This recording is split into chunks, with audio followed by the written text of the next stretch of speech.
answers to everything. But now I know life doesn't always go my way. Yeah, feels like I'm caught in the middle. That's when I realize I'm not. Pause muna natin ang pagkanta dahil kung nagtataka kayo kung para saan itong cover na ito, well, mag-audition lang naman ako. But welcome muna sa The Struggling Artist Vlog. Yes! Hoy, watch naman, hey! So, ayun na nga, nagpre-prepare ako for tomorrow's audition. So, prepare ko na yung mga gamit ko, AirPods, wallet, pen, and of course, yung workout pants. Siyempre, natulog na ako after that at eto na, nagising na ako the following day.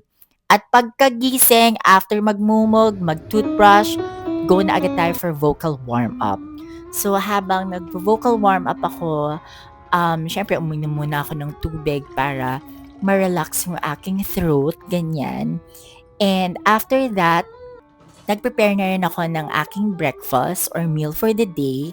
And alam niyo naman 'di ba kapag may ganap ako like auditions or mga shooting, rehearsals, so gusto ko kumain ng very light lang para hindi ako masyado magutom at hindi rin ako masyado mabusog. So while I'm doing yung preparation ng food, nagvo-vocal warm up pa rin ako and tada! Eto na ang aking food.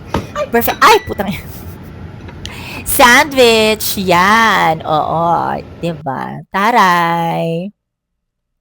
Sarap yan, girl. Yes. Masarap naman siya. So, after kong kumain, nag-shower na ako, nagbihis na ako. So, yan yung outfit ko for today. But then again, sinuot ko muna yung workout pants para doon na lang ako magbibihis. And after changing or mag-damit for the auditions, syempre nag-makeup na rin ako and still, ginigising ko pa rin yung boses ko. So, hindi naman importante na ma-hit agad yung mga notes while you're warming up. Ang importante ay pina-practice mo na or pina-prepare mo na yung vocal cords mo, yung sistema mo sa pagkanta. So, ayan, sing-sing lang ako dyan. So, by the way, the auditions is for Anne Juliet and most of their songs ay parang kanta ni Britney Spears, ni Katy Perry, Backstreet Boys. Nakalimutan ko kung sino yung writer or yung composer ng mga songs na yun. But technically, it's the same like composer ng mga songs na nagbanggit ko. Ayun. So, tapos na ako mag-makeup. Gusto ko lang ng fresh. Yes, fresh. At ako'y naghahanda na. Nag-book na ako ng aking joyride. Actually, kinancel ko siya dahil nakalimutan ko magpa-print ng mga requirements kasi umulan kahapon. Ayan yung outfit ko. Alright, it's 9:17 and the audition starts at 10. Pero hahanap muna ako ng pagpapaprint ng mga requirements like yung set card, yung actor's resume bago pumunta sa venue of auditions. So, sarado pa yung pinakamalapit na printing services. Kaya, naghanap-hanap ako. A good thing may bukas na malapit din. Ayan. Actually, medyo malayo-layo yun. So, after that, nag-book na ako ng angkas ko or ng joyride at eto na siya. We're ready to travel to go to the audition venue.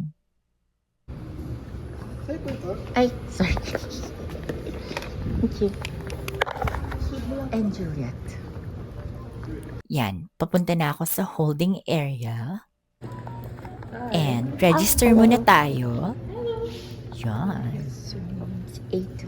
So, pina-fill upan ako ng form kasi hindi nila makita yung online registration form ko. Pero carry lang naman. But eventually, nahanap din nila, ganyan, because dapat pala, kahapon pa ako nag-audition, August 17. So after that, submit all the requirements, yung set card, yung actor's resume, and bibigyan na ng number. So wait lang tayo. So nakarating ako ng venue mga 10:19, mga gano'n-ish. Medyo marami ng tao sa labas, pero ito yung holding area sa may Marriott, Grand Ballroom. And of course, change outfit tayo. Siyempre gusto kong maipakita yung personality ko. I am a heels girl plus shorts. So, ayan. Pakak! Ganon. Hi to the vlog. And of course, andito rin si Catch para mag-audition. And naabutan kami ng cut-off. So, nag-pause ang auditions ng 12 noon and mag-resume ng 1 p.m. So, habang wala pa masyadong ginagawa, nagpa-practice ako ng song ko. So, obviously, ang kakantahin ko ay Not a Girl, Not Yet a Woman. So, kung saan-saan na ako nagpa-practice. Pati sa fire exit, go na ako kasi yon wala pa namang nagaganap. Pero eto na yung time na tinawag na yung number ko at nakapila na ako. Yun. By the way, may mga artista rin na auditions. Oh my God, ako na. Eto na pala. Papasok na ako sa puntong ito. Yan. So, after me, si Alex Diaz ang nag-audition. And after ng audition ko, ayan. So, nag-commute kami ni Catch and yung bago naming nakilalang girl. So, grabe yung pinagdaanan namin ni Catch. From shuttle to Tayo Egypt, ka. going to Sana pumasok pa MRT. tayo. Kasi ang hirap din naman talagang mag-book ng angkas and napaka talo mo sa pamasahe kung mag-Grab ka or mag-i-drive ka. So, tiniis namin ni Catch yan. Pero okay lang din naman at least nakapag-catch up kami ni Catch. Ayun. Pagbaba ko ng MRT, kailangan ko pang mag-jeep papuntang Rockwell. Ganyan. And pagbaba ko ng jeep, sumilong muna ako sa tulay. Ito natin magdala ng payong. So, I don't think the rain will stop anytime soon. So, takbuhin na natin siya. Alright, I just got home from the auditions of & Juliet, a musical play. And unfortunately, we didn't get the job. I wasn't casted. But okay lang kasi ang importante naman ay naka-attend ako ng auditions. The goal really is to get the job, to be casted, of course. Pero sabi ng isang theater friend ko na si Abby, sabi niya, audition ka lang ng audition, girl. Ang mahalaga ay parang lagi kang nakikita ng mga producers, casting directors kasi yung mga prod na yan, magkakakilala yung mga yan.